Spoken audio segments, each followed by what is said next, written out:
저도 많은 청문회나 회의를 진행해봤는데 이번처럼 위원님들이 시간 그래도 정확하게 맞추는 경우가 별로 없는 것 같아요. 그리고 자리를 비우는 경우도 거의 없고, 예, 굉장히 위원님들이 훌륭하십니다. 예.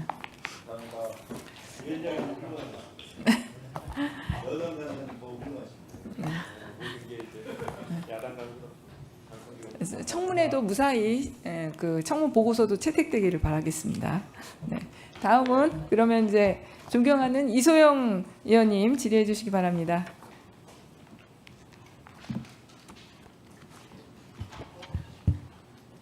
네, 후보자님. 예. 제가 이 질의는 안 하고 싶었던 질의이기도 한데요. 그 주택 공급에 대해서 질의를 한번 해보려고 합니다. 네. 다음 슬라이드를 보여주시면요. 이제 주택 공급이라고 하는 네 글자가 우리가 정책하면서 굉장히 흔하게 쓰는 단어인데요. 주택 공급을 해야 된다. 5년간 수도권에 135만 호 공급, 연간 27만 호 착공, 최근에는 닥치고 공급이라는 표현까지 나왔고요. 근데 아마 주택 공급을 말하는 분들 중에서 이 네 글자의 단어가 현실에서 어떤 의미인지, 어떤 것들을 실제로 포함하는 일인지 이거를 직접 경험으로 알고 계신 분들은 거의 안 계실 것 같아요. 이제 외람되지만 저는 잘 압니다. 왜냐하면은 전국에서 단일 지역에서 가장 많은 이제 무려 11개의 공공주택 지구를 동시에 추진하고 있는 그런 도시에서 정치를 하고 있거든요. 그래서 수도권에 많은 도시가 있는데 여기 슬라이드 보시는 것처럼 11개의 공공주택 지구가 동시에 추진되고 있는 도시는 이제 없습니다. 한 곳밖에. 근데 이제 제가 제 지역구에 대한 얘기를 하고자 하는 취지는 아니고요. 다만 어느 정부에서나 서울 집값 잡기가 화두로 등장할 때마다 홍역을 앓고 온 동네가 공사판인 어느 동네의 얘기다 이렇게 생각해 주시면 좋을 것 같고요. 이제 어느 정부나 이거는 제가 6년 동안 일하면서 뭐 여당일 때도 있고 야당일 때도 있고 근데 어느 정부나 서울 집값을 잡겠다고 하면서 서울의 좋은 땅에는 아파트를 짓지 않습니다. 서울에는 주택 대신에 멋있는 업무지구를 짓고요. 녹지 보전을 합니다. 좋은 시설들은 여전히 다 서울 중심부를 떠나지 않습니다. 대신에 힘없는 경기도의 도시들은 인정사정을 봐주지 않습니다. 그 도시의 도시계획, 도로교통사정, 하수 인프라의 부족 이런 어떤 것도 어떤 사정을 얘기해도 고려해주지 않습니다. 주택 공급이라는 명분이 있기 때문에 그린벨트도 마구 해제합니다. 그래서 한 번씩 이 공급 대책을 묶어서 발표하는 철이 오면은요, 저는 이제 잘 모르시겠지만 저는 경험자이기 때문에 말씀드리면 발표 전날 아니면 빠르면 며칠 전에 그 지역의 시장과 지역구 국회의원에게 통보를 하러 옵니다. 말 그대로 통보를 하고 보도자료에 몇 글자를 딱 박아서 발표를 합니다. 과천 뭐 땡땡 지역 1만 호, 의왕 땡땡 지구 뭐 14,000호 이렇게 발표를 하는데요. 저는 주택 공급을 부동산 정책에 있어서 굉장히 중요하다고 생각하는 개인적인 입장을 가진 사람임에도 불구하고 어떤 미디어 그리고 정책 환경에서 공급 이제 너무 쉽게 그 얘기가 이제 소비되는 걸 가끔 볼 때 현실에서의 주택 공급이 어떤 건지 결정자분들한테 한 번은 제가 알려드리고 싶다. 그런 경험이 없는 분들이 많을 것 같아서 그런 생각을 하거든요. 왜냐하면 죽는 소리를 하고 싶어서 하는 건 아니고요. 그거를 정확히 알아야 공급도 제대로 빠르게 될 수 있다고 생각을 하게 됐기 때문입니다. 그래서 그냥 제 얘기를 사례로 한번 얘기해드리고 싶은데요. 네. 저는 2020년 5월에 제 첫 임기를 시작을 했고요. 그래서 만으로 딱 6년 정도 됐습니다. 근데 제 지역구에는 매년 또는 경년 수준으로 공급 대책이 발표가 됩니다. 일단 서울 집값이 오른다. 또는 주택 공급이 적다 이런 비판 여론이 확 커지면 여지없이 물량이 떨어집니다. 그래서 저희 지역구는 두 도시가 이제 합쳐서 국회의원 한 명밖에 뽑지 못하는 작은 도시인데요. 이제 이 슬라이드 보시는 것처럼 제가 이제 6년 일하는 동안 4번의 발표가 나왔었고요. 이제 슬라이드는 내려주셔도 되는데 주택 공급이 이렇게 보도자료에 몇 글자로 딱 박혀서 발표가 되면은 어떤 일이 그 이후에 이제 쭉 생기냐면요. 일단 그 동네에서는 바로 반대 대책위가 결성이 됩니다. 왜냐하면은 보통 다 그린벨트 풀어서 이제 아파트를 짓는데 수백 년간 조상 대대로 농사 짓고 살던 원주민 분들도 계시고요. 근데 이분들이 그린벨트로 묶여서 집도 한 채 제대로 못 짓고 열악하게 사시다가 갑자기 쫓겨나게 되시는 거거든요. 그래서 결사 반대 현수막이 온 동네에 붙게 됩니다. 그리고 뭐 대책위 비대위에서 수도 없이 찾아옵니다. 이거 취소시켜 달라고. 취소되는 경우가 사실상 없죠. 제 경험에서도 딱 한 번 위치만 변경된 적이 있을 뿐이고요. 근데 그렇게 이제 계획대로 강행이 돼서 지구 지정 단계로 들어가면은 그 무렵부터 경계선을 긋는 작업이기 때문에 내 땅은 빼달라, 내 땅은 넣어달라 하는 요구가 엄청난 요청들이 이제 쏟아지게 됩니다. 근데 정부가 한 번 발표한 면적은 거의 바꾸지 않기 때문에 실제로 관철될 수 있는 요구는 이제 거의 없죠. 그렇게 해서 경계선을 긋는 지구 지정이 끝나면은 그때부터 보상 국면이 시작이 됩니다. 보상이 끝날 때까지 수년이 걸리는데요. 그동안 지역은 그 돈 문제로 완전히 홍역을 겪습니다. 뭐 이택, 협택, 영업 보상, 현금 보상, 보상 노리고 들어온 투기꾼들이 교묘하게 보상을 다 받아가고요. 정작 원주민들은 헐값에 땅을 뺏깁니다. 그리고 70대가 넘은 어르신들이 평생 살던 집을 뺏기고 이제 낯선 동네로 쫓겨나갑니다. 그렇게 해서 이제 보상 끝나고 다 땅을 뺐으면은 뭐 그 지역의 사람, 문화, 역사 이런 거 없어지는 건 다 논외로 한다 하더라도 온 동네가 공사 트럭이 점령하는 공사판이 됩니다. 그때부터. 최근에 저희 지역에서는 그 공사 트럭의 바퀴가 도로에서 빠져가지고 버스 정류장에 서 있던 여고생이 바퀴에 치여서 사망하는 일도 있었습니다. 그래서 이제 아이들 학교 앞에 고래보다 큰 트럭이 이제 매일 흙먼지를 날리면서 달리고요. 수년간 그 도시가 완공될 때까지 그런 상황에서 살게 됩니다. 그래서 주택 공급을 할 때 누군가는 반드시 현실에서 이제 겪게 되는 고통이고요. 그래서 이제 사전 청약이나 분양으로 입주 예정자가 결정이 됩니다. 그럼 이제 그때부터 그 도시는 뭐 학교 설립, 공원 위치, 지하철 출구 위치, 도로 배치, 온갖 민원이 쏟아집니다. 그리고 그분들이 나중에 입주한 이후에는 지하철 개통은 보통 수년이 늦어지고요. 서울로 가는 도로망은 정부가 아무런 조치를 취해주지 않아서 그대로기 때문에 그 새로운 지구의 꿈을 안고 입주한 분들도 또 기존에 살고 있던 옆 동네의 지역 주민들도 하루가 다르게 점점 출퇴근, 출근 지옥에서 살아가게 됩니다. 그래서 이제 사실 제가 일하는 이 작은 도시에서만 동시에 11개의 이런 지구가 추진되고 있다 보니까 상상이 되시나요? 이게 전국에서 1등이거든요. 개수로 치면. 그래서 이런 공급 대책이라고 하는 이면에 어떤 현장에서는 어떤 도시에서는 정말로 견디기 어려운, 이제는 너무나 이게 쌓이고 쌓여서 수인 한계를 넘어서는 이런 지역들이 수도권에 서울 바로 옆에 있는 작은 도시들에 생기고 있다는 사실을 거의 아무도 생각하지 않는 것 같아요.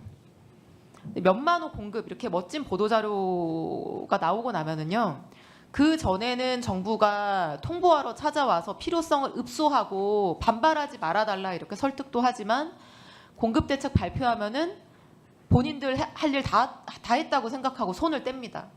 그 다음부터는 그 지역 안에서 어떻게 해서든지 지지고 볶고 그냥 LH와 그 지자체의 일이 됩니다. 국토부는 그 이후부터 이제 코빼기도 비치지 않습니다. 읍소를 해야 한 번씩 쳐다봐 줍니다. 이거는 뭐 진보 정부 보수 정부 아무 차이가 없고요. 그래서 뭐 저야 뭐 그렇다 치더라도 이런 일들이 이제 반복되니까 정말 못 견디겠다는, 온 동네가 공사판이고 아이들이 그 트럭을 보면 경기를 해서 도저히 더는 못 견디겠다는 이제 사람들을 보면 너무 저는 이제 죄스러운 마음이 드는데요. 그래서 저는 공급 대책이 정말 중요하고, 왜냐하면 세금이나 규제로 가격을 잡는 게 한계가 있다고 저는 생각하기 때문입니다.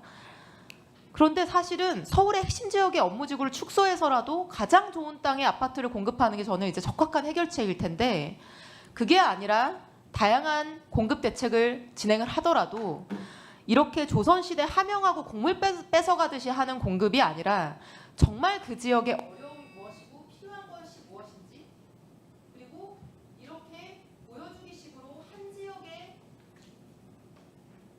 4만 호가 넘는 공급 대책을 이 짧은 기간 안에 쏟아붓는 방식이 아니라 조금 더 사람들을 배려하고 소통하는 방식의 공급이어야지만 정부가 의도하는, 목적하는 27만 호 착공과 135만 호 공급이 근처에라도 할 수 있을 거라고 생각합니다.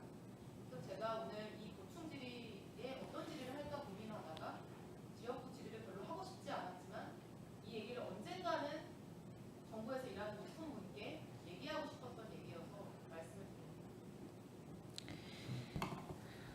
네, 뭐 말씀 듣고 저희가 가끔 숫자나 어떤 보고서의 문장 속에 사실은 사람이 잘 보이지 않을 때가 많습니다. 저도 그렇게 너무 정신없이 일하다가 보면 그런 날들이 많았고, 근데 지금 말씀 주신 것처럼 그 사이에 뭐 영화의 한 장면이나 드라마 속에서 굉장히 많이 다뤄졌던 장면들이기도 한 것 같고요.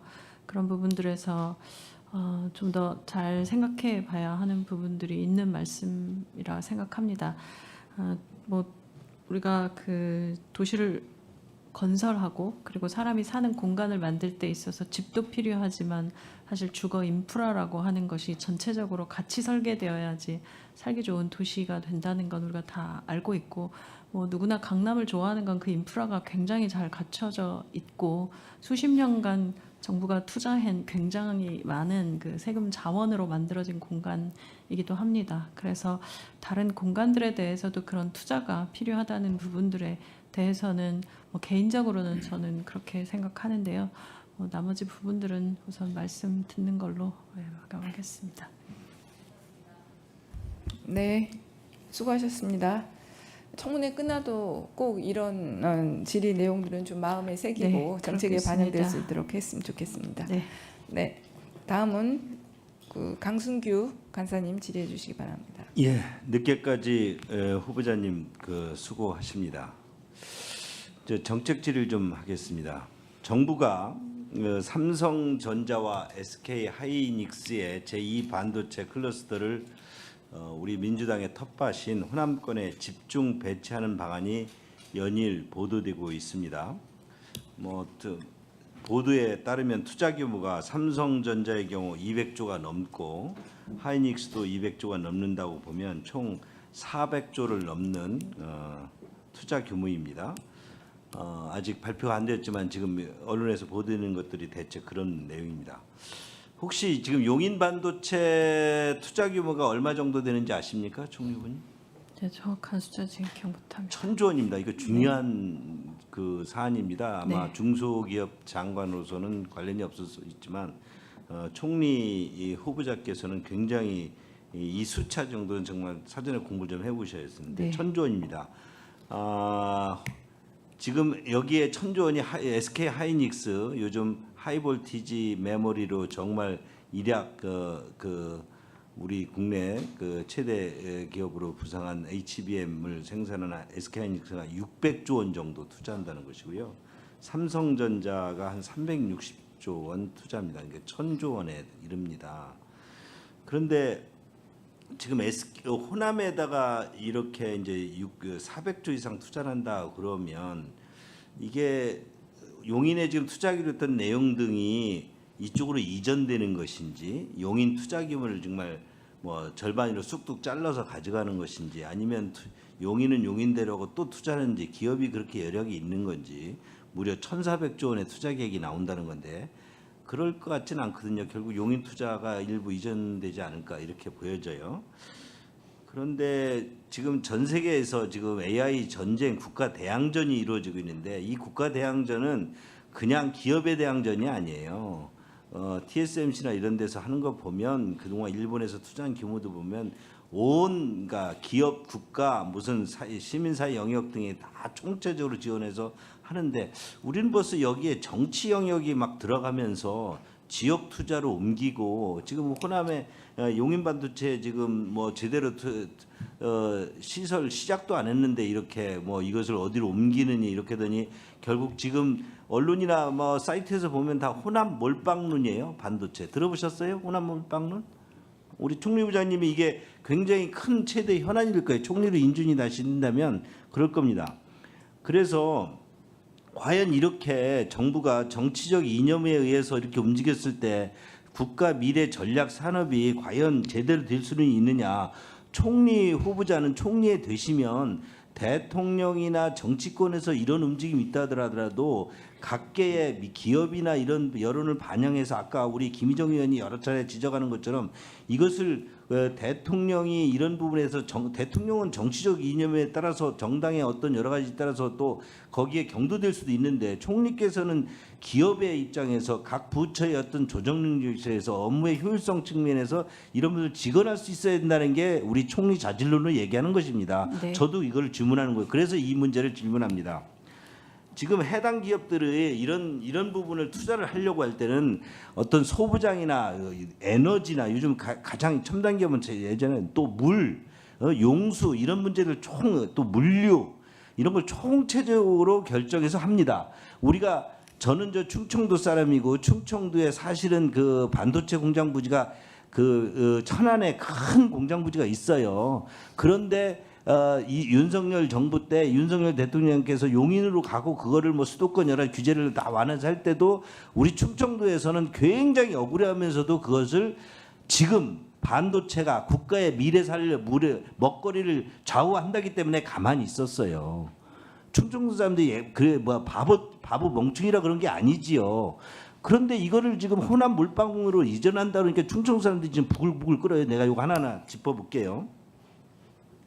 자, 제2반도체 클러스터 후보지를 평가하면서 정부가 지금 조만간 발표가 된다는데 산업 용수 확보, 전력 공급 능력, 그다음에 기존 클러스터와의 거리, 그다음 공급망 연계성, 물류 비용 등 정량적으로 비교 평가를 했는지 모르겠어요.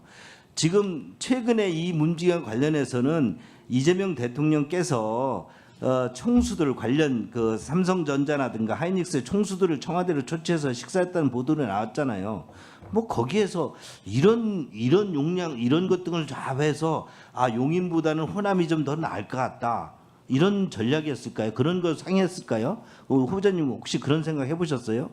그때 이게 호남 몰빵론이 두 총수와 대통령이 만난 후에 굉장히 현실화되고 있는데 그러면 우리는 기업 입장에서 아까 어느 민주당 의원님 그랬는데 우리 국민의힘이 기업 프렌들이 정당이라고 한다면 이런 것이 우선 검토돼야 되고 대통령께서 그런 것을 검토하고 균형 발전 차원에서 좀 호남 투자나 지역 투자를 좀 고민해달라 이렇게 해야 될 거라고 그러는데 그렇게 했다고 생각하십니까?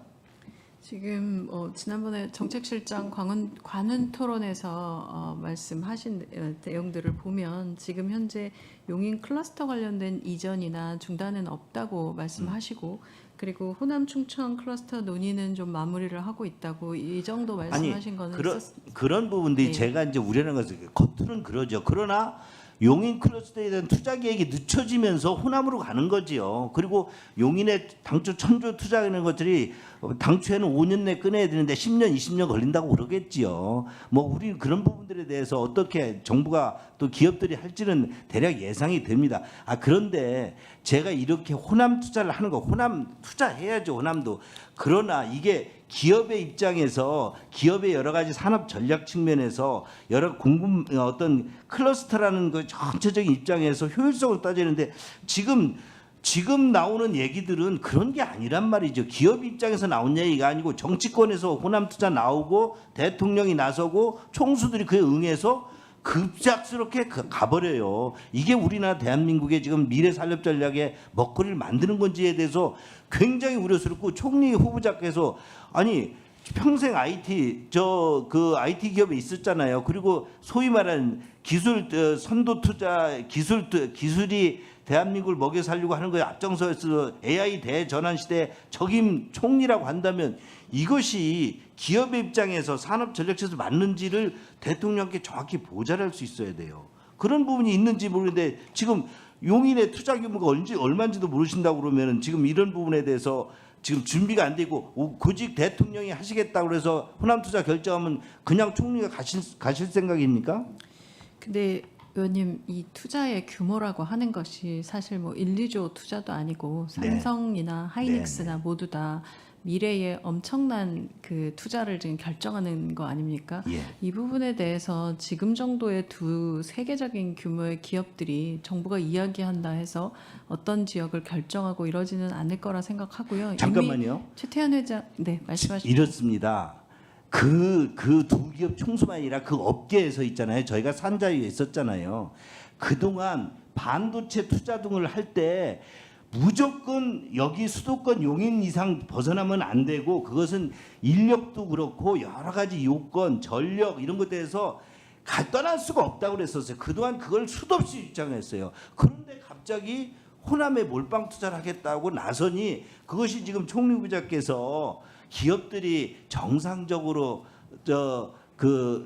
그동안 정상적으로 고민해서 계획을 세운 게 아니고 아니 어느 날 갑자기 정치권에서 그런 일이 확 나오고 대통령 만나고 나더니 간다니까요. 그거에 대해서 지금 국민들이 아무도 지금 총리 부장님께서 생각하시는 것처럼 생각지 않아요. 이런 부분 등을 가셨을 때 이게 그대로 가면 총리 부장님이 이런 거 나중에 다 책임져야 돼요. 왜냐 이런 부분에서 다 걱정을 하고 인준을 할 때 이것이 총리 부자에 대한 인준 조건이 되고 그랬는데 그런 부분에서 아이 대통령께서 기업에서 다 알아서 판단해서 했는데 기업은 나중에 보면 강압에 있었다 이렇게 생각할 거예요. 그러면 그거에 대한 실패들은 이재명 정부도 쳐야 되지만 총리 후보님도 큰 책임이 있는 겁니다. 자, 네.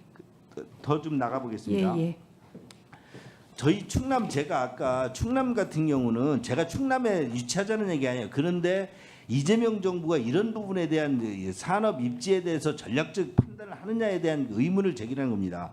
충남 반도체 같은 경우 우리 용인 반도체 클러스터와도 입지가 가깝습니다. 그리고 서울에서 연구 인력 등이 많은 저기들이 물론 왕래하기도 가깝지요. 또 세계 최대 메모리 반도체를 만드는 삼성전자 평택 캠퍼스가 같은 생활권이고요. 소부장제들이 반도체 소부장들이 다 인근에 있어요. 후궁정도 지금 아산에 지금 계획되고 있습니다. 그런데 최근 보도를 보면 충청에는 그냥 기존 패키징 조금 확대하고 또 시설구를 이렇게 끝난다는 거예요. 지금 특히 충청에서 지금 오늘 모 신문의 보도가 이렇게 나왔습니다. 어떻게 나왔다고? 호남 몰빵 투자 지역에 대청댐 물을 끌어간대요. 충남에서. 충남 지역에서 이거 지금 충남 지역에 요즘 우리 지역에 현수막이 수천강 붙어 있어요. 그게 뭐냐? 호남의 재생에너지를 서울로 수도권으로 끌어가기 위해서 지금 송전망을 만든다. 제가 산자에 있잖아요. 송전망 그 촉진법도 개정해줬잖아요. 그런데도 불구하고 지역 일거리에서 보면 이런 부분들이 아까 에너지와 산업 입지가 전략적으로 배치하지 않고 호남에서 재생에너지를 수도권에 끌기 위해서 송전망을 만든다. 예를 들면 그게 지금 현실적으로 될지 안 될지 그렇기 때문에 그런 적이 추진되고 있어서 지금 현수막이 붙어 있어요. 두 번째, 대청댐을 만약에 호남으로 물을 끌어간다. 이거 충남 사람들이 인정하겠어요? 충청 사람들이 인정하겠어요? 이런 부분들이 굉장히 어려운 문제. 이것을 누가 조정한다? 총리께서 대통령은 어찌어찌했든 정치적, 정략적, 이념적, 정당적 어떤 판단을 하실 수 있고 압박을 받을 수도 있지만 총리는 훨씬 더 기업 입장에서 그죠? 그리고 미래 사회 편에서 IT 기업에 이렇게 하셨잖아요. 그 치열한 네이버가 구글이나 이런 데서 살아남으셨잖아요. 그런 거 살아남을 때 그런 전략으로 하셔야 되기 때문에 총리 후보에 대한 저희들이 엄격한 지금 비전이나 능력이나 대통령에 직언할 수 있는 거나 이런 것들을 우리가 국민의힘이 총리님 저희들도 얼굴 뜨거워요. 그 총리님 모르는 사람도 아니고 그런데도 그렇게 하는 겁니다. 이 부분도 지금 호남 몰빵 투자에 대해서 총리께서 만약에 인준이 돼서 가신다면 굉장히 중요하게 접근해 가야 되는 문제입니다. 네, 뭐 어저께 대구 관련해서도 말씀 주셨었고, 그리고 지금 현재 충청, 호남 클러스터 관련돼서 말씀도 주시고, 또 용인도 이 부분에 대해서 굉장히 관심 많으시다고 알고 있습니다. 뭐 이유는 반도체가 너무 중요한 산업이고 유관 생태계도 굉장히 크고, 그리고 재생에너지까지 물려 있고, 에너지 신산업 물려 있고, 데이터 센터에 여러 가지 굉장히 물려 있는 산업 구조 속에 있을 거여서 지역의 입장에서 굉장히 중요하게 보실 거라 생각은 되고요. 이 부분에 대해서는 아까 말씀드렸듯이 사실 뭐 저도 기업에 있으면서 이런 제안들을 받지만 결국은 기업의 경쟁력 입장에서 결정하게 됩니다. 이게 굉장히 큰 투자고 이걸 통해서 앞으로의 기업의 미래를 결정하게 되는 일인데 그 부분에 대해서 정치권의 이야기 때문에 결정하거나 이러지는 않을 정도의 지금 규모의 회사들로 엄청 큰 회사들로 성장해 있습니다. 그래서 뭐 기사 통해서도 보셨겠지만 최태원 회장께서 얼마 전에는 뭐 일본도 검토할 수 있고 어디도 검토할 수 있다고도 말씀하시지 않으셨습니까? 그래서 그런 부분들에서 기업에서 전략적으로 살펴보시고 결정하실 거라고 저는 생각합니다. 네, 수고하셨습니다. 다음은 2차 보충 질의 마지막으로 김한규 간사님 해주시기 바랍니다. 후보자님, 네. 저는 더 이상 궁금한 게 없습니다. 감사합니다. 중기부 장관 후보자 때도 열심히 질의를 했고 그 뒤에 현안 질의로 장관 하실 때도 많이 여쭤봤고 오늘 제 질의도 그렇지만 다른 위원님들께서 열정적으로 또 날카로운 질문들을 해주셔서 보면서 궁금증이 많이 해결이 됐는데요. 근데 그러다 보니까 뭐를 물어봐야 되나 여쭤봐야 되나 싶어서 이렇게 자료들을 쭉 보다 보니까 여쭤보고 싶은 게 생겨났습니다. 네. 컴퓨터 학습 기억나세요? 아예 마이컴도 기억나시죠? 제 첫 직장입니다. 네. 네. 네, 뭐 당시에 우리나라 PC 잡지 1위였던 컴퓨터 학습하고 이제 마이컴으로 이름 바뀌었고 저도 어릴 때 사서 보고 뭐 베이직 네. 프로그래밍 관심 있고 할 때 기억이 납니다. 뭐 제가 봤던 기사 중에 어딘가는 이제 한 기자님께서 썼던 기사일 수도 있겠다라는 생각이 드는데요. 근데 보니까 영문학과 나오셨잖아요. 네, 그렇습니다. 근데 어떻게 하다가 이 컴퓨터 관련 전문 잡지의 기자로 사회생활을 시작하게 되셨나요? 이렇게 개인적인 얘기를 원래 다른데 취업이 안 되셔서 혹시 뭐 그러신 건 네네. 아니죠? 네. 당시는 사실 제가 졸업하던 당시만 해도 공채는 없었고 여자들에게는 그리고 있어도 공사 정도였었고 뭐 그 정도로 공부를 잘했던 건 아니었습니다. 그래서 뭐 개인적으로 그냥 출판사 가고 싶어서 뒤져보니까 잡지 출판이라고 되어 있었고 그래서 잡지 출판이라 보고 갔던 곳이 컴퓨터 잡지사였습니다. 물론 컴퓨터 잡지사들이 있는 거는 알고 있었고 그래서 당시가 굉장히 지금 말씀하신 코볼, 뭐 포트란, 어셈블리 이런 거 관련된 그 프로그래밍 언어가 한참 대학생들 졸업할 때는 배워야 한다고 했던 시절이라 잘 모르지만 뭐 컴퓨터 학원 다니기도 했었고 그런 시절이었습니다. 네, 뭐 이제 저희 조금 차이겠지만 저도 이제 컴퓨터 학원 다니면서 이제 배우던 시절인데 근데 궁금한 게 이제 잡지사를 그 컴퓨터 잡지사를 다녔는데 어떻게 하다가 실제로 나눔 기술에도 들어가시고 거기 뭐 마케팅이고 엠파스라는 회사의 검색 서비스 사업에 관여하시게 됐나요? 나눔 기술이라는 회사를 인터뷰하다가 한글 프로그래밍 언어라는 걸 개발한 팀들을 인터뷰를 했습니다. 뭐냐면 그 영문 프로그래밍 언어를 만드는 것이 한글만 하는 우리들에게는 좀 제약이다. 그래서 한글로 프로그래밍 언어를 만들던 팀이었는데요. 인터뷰하면서 옮기기를 제안을 받았고 거기서 만난 분이 창업을 했던 게 엠파스였습니다. 그래서 그 개발팀들이 나와서 좀 만들었던 회사에 저도 합류를 하게 됐고 그 회사가 엠파스였고요. 처음에는 뭐 도시생활정보 같은 인터넷 프로그램을 만들었는데 나중에는 엠파스라는 검색 엔진으로 만드는 회사로 계속 사업의 영역이 변화됐었습니다. 제가 궁금한 건 그냥 평범한 문학도였을 텐데 어떻게 해서 IT 관련 산업에 들어가고 중기부 장관을 거쳐서 총리 후보자까지 됐는지 뭐 청년들한테 뭐 어떤 얘기를 해줄 수 있을까 좀 그런 생각이 들어서 한번 설명을 듣고 싶었는데요. 이 자료를 또 보다 보니까 저희들이 항상 보는 게 기부를 얼마나 하셨는지, 특히 정치를 시작하기 전에 기부를 하셨는지 그 뒤에야 누구나 할 수 있으니까 이게 봤더니 5년치를 내신 것 같은데 장관이 되시기 전에도 뭐 세계 어린이 크레용 기금부터 시작해서 무슨 노인회관 뭐 이런 데 되게 다양한 데 하셨더라고요. 그래서 혹시 장관 될 걸 미리 계획을 하셨던 건가요? 그건 아닙니다. 네, 제가 알겠습니다. 네. 그러다 보니까 또 하나가 어떤 좀 큰 금액을 모교 대학교에다가 기부하셨더라고요. 그 뒤에도 계속 기부하는데 뭐 장학재단 같은 걸 만드신 건가요? 그건 아닙니다. 그냥 그 기부는 사실 네이버에 해피빈이라는 서비스가 있고요. 네이버에서 월급을 좀 많이 받게 될 때마다 그분을 뭐 어떻게든 좀 내고 싶었고 그 굉장히 온라인에서 편리하게 그냥 버튼 누르면 제가 원하는 곳 골라서 다양하게 낼 수 있었습니다. 그래서 그렇게 냈고 학교는 뭐 크게 좀 큰 금액이 생겨서 제가 다녔던 학교에 내고 싶었고요. 그리고 제가 문과 출신인데 IT 기업에 왔기 때문에 영문과 후배들에게 관련된 부분들을 주면서 뭐 정기적으로 1년에 한 번 정도 만나서 이야기할 것들 이야기하고 서로 만나는 뭐 그런 형태입니다. 그래서 장학재단은 아니고 그냥 학교에 학과에 낸 부분입니다. 뭐 억대의 돈을 내시고 그 뒤에도 계속 조금씩 내고 그러니까 매년 이제 장학금을 주시면서 후배들을 만나시는 것 같은데 네. 만나서 무슨 얘기를 하시는지가 궁금해요. 그러니까 아까 처음 질문했던 이 89년도에 사회생활을 그러니까 문학도가 잡지사에 들어가서 20대를 보내면서 새로운 분야, 남들이 도전하지 않았던 분야에 도전했던 그런 청년 후보자의 모습.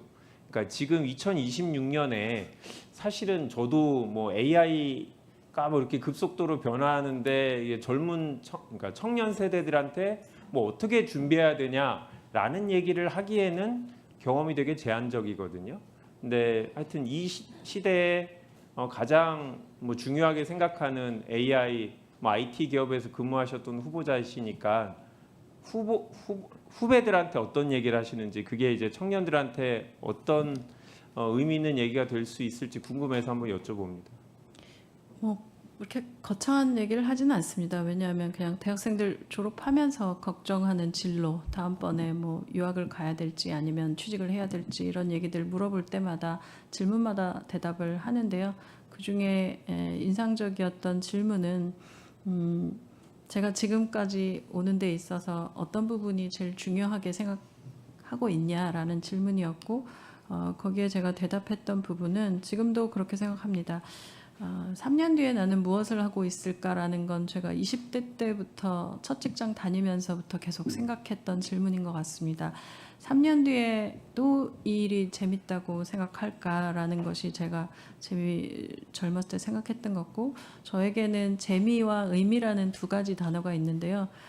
재미도 있으면서 의미 있는 일을 했으면 좋겠다는 생각도 했고 또 의미가 있어야 재미도 있다는 것을 살면서 계속 알았던 부분이라 그 설명을 하고 그 친구들에게도 가급적이면 두 가지 단어를 기억하고 살면 좋겠다라는 얘기를 했습니다. 네, 알겠습니다. 뭐 혹시라도 젊은 분들이 보시면서 뭐 그렇게 하면 총리가 되는지 하여튼 노하우로 이제 배워뒀으면 좋겠고요. 원래 이제 인사청문회 전에 하루 전에 질문의 요지를 드려야 되는데 죄송합니다. 지금 질문은 오늘 갑자기 생각난 거라 사전에 요지를 드리지 못했습니다. 제 질문은 여기까지 하겠습니다. 이상입니다. 네, 수고하셨습니다. 이제 2차 보충 질의가 끝났고요. 3차 이제 보충 질의만 남았습니다. 지금 지금 여당 의원님들께서는 두 분만 3차 보충 질의를 하신다고 하시는데 어떻게 야당은 전원 다 하시는 걸로? 네. 그러면 5분 지난 어제와 마찬가지로 질의 시간은 5분으로 하겠습니다. 그러면 제일 먼저 조종훈 의원님 질의해 주시기 바랍니다. 예, 후보님 예. 지난 이틀 아니면 인준 받은 시간부터 고생 많으셨습니다. 저는 우리 김한규 간사처럼 후보님을 오래 알았던 사람은 아니고 이번 기회에 후보님에 대해서 공부하고 또 어제 오늘 8번 9번의 질문을 통해서 느낀 소회를 좀 나누고자 합니다. 저는 이번 청문회를 하면서 한 가지를 좀 확인하고 싶었습니다. 이 한 후보자가 우리 대한민국 국무총리로서 역할을 할 수 있는가, 아니면 그저 또 한 명의 민간 기업에서 성공한 기업가에 불과하신가. 저는 기업에서의 성공, 개인의 성공 부정하지 않습니다. 거기까지 가신 것 얼마나 많은 노력과 희생이 있었는지 짐작합니다. 그러나 국무총리는 다른 업의 본질을 해야 되는 것이고 우리 공동체의 기준을 함께 세우는 자리이기 때문에 계속 제가 강조했던 겁니다. 그 기준은 돈도 아니고 효율도 아니고 다름 아닌 공공성과 공적 마인드, 공심입니다. 제가 계속 그런 것들을 일관되게 여쭤봤다는 건 아마 아실 겁니다. 네. 그런 면에서 여러 가지 제가 좀 소회를 말씀드리는데 전 만족감보다는 아쉬움이 큽니다. 첫째로 후보자의 삶에 성공의 흔적은 참 많으셨습니다. 부러울 정도였죠. 농담도 했죠. 그래도 아직까지 저는 개인적으로 후보자께서 그러니까 공직자로서의 공심을, 공적 마인드를 보여준 흔적이 이렇게 뚜렷한가라는 데서는 아직은 확신 없습니다. 민간과 공직자의 기준이 다릅니다. 국민은 이번에는 성공한 CEO를 뽑자는 것이 아니라 나라의 행정을 맡길 만한 사람인지 이 청문회를 보고 계신 것입니다. 후보님의 성공 스토리에 감동하는 게 아니라 이렇게 다양한 문제들을 풀 능력이 있는지를 알고 싶어서 이 시간까지 청문회를 보시고 계신 것입니다. 삼고 시대의 나라의 어려움을 극복하고 정말 더 큰 재난을 대비해서 하기 위해서 시스템을 만드는 것, 저는 그게 단지 AI를 대한민국 곳곳에 깐다고 해결된다고는 믿지 않기 때문입니다. 둘째는 부동산 문제 역시 단순한 재산 규모의 문제가 아니었다고 생각합니다. 후보자는 대출 하나 없이 슈퍼 다주택자로 자산을 축적하셨습니다. 큰 불법 없었다는 점 저도 인정합니다. 하지만 지금 이재명 정부가 말하는 부동산 철학, 부동산 정책과 과연 결이 같았는지에 대해서는 저는 심각한 질문이 있습니다. 이재명 정부는 국민에게는 대출 규제하고 그래서 재건축할 기회마저 뺐고 그래서 이사갈 기회를 빼앗고 집 살 기회를 지금 없애고 있는 현실에서 후보께서는 이 정책과는 전혀 다른 삶을 살아온 것이 아닌지, 이미 충분한 혜택을 받아온 사람인데 이제 우리 후배 세대들, 청년 세대들, 신혼부부들에게 자신이 타고 올라왔던 자신의 사다리를 끊어버렸는데 동의하고 계신 게 아닌지 저는 의문이 듭니다. 세 번째로 제가 몇 번 여쭤봤던 네이버 대표 시절의 검색 알고리즘 조작 문제에 대한 인식도 저는 앞으로 이 문제가 계속 이재명 정부의 국정과제이니 드러날 텐데 과연 우리 국민들이 보시기에 약자 편을 들지 잘 모르겠습니다. 플랫폼의 공정성 놀랐던 나왔던 사람이 이제는 플랫폼을 규제를 논하는 총리가 되신다고 합니다. 앞으로 기업을 계속 대변하실지, 국민의 신뢰를 대변하실지, 소상공인들의 눈물을 대변하실지 저는 아직은 확신이 들지 않습니다. 그리고 국무총리의 가장 중요한 역할은 어제와 오늘 정책 하나를 만든다기보단 각 부처를 조율하는 일일 것입니다. 근데 계속 말씀드리지만 어제 오늘의 청문회가 후보님 공부시켜드리는 청문회가 아니었나 하는 생각이 듭니다. 무슨 질문을 하면 논쟁할 답변보다는 계속 말씀해 주십시오. 듣겠습니다 하십니다.